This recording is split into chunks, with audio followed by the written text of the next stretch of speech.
आगे बढ़ते अफगानिस्तान छोड़ने की उम्मीद रखने वाले हजारों अफगान काबुल एयरपोर्ट पर कतार में खड़े हैं। तालिबान ने अमेरिका और दीगर नेटो ममालिक के लिए इनखला की तारीख में तोसी से इनकार कर दिया है, जिसके बाद लोगों में बेचैनी देखी जा रही है। पुरुमीद शहरी गंदे पानी से भरी हुई नहर में खड़े थे ताकि उनके दस्तावेज को फौजी चेक कर ले। वाज़ेह है अमेरिका ने अफगानिस्तान से मुकम्मल इनखला के लिए 31 अगस्त की तारीख तय की है। दूसरी जानिब अमेरिका के सदर जो बाइडेन ने कहा है कि अमेरिका 31 अगस्त तक अफगानिस्तान से निकलने की रफ्तार पर है। वहीं तालिबान ने सिक्योरिटी वजूहात की बुनियाद पर अफगान शहरियों के काबुल हवाई अड्डे तक पहुंचने पर रोक लगा दी है।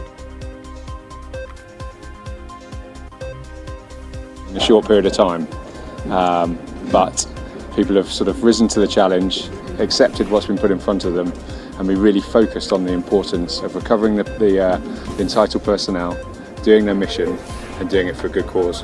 And of course, your soldiers are very young, a lot of them, right? This is not something they're probably ever expected to do.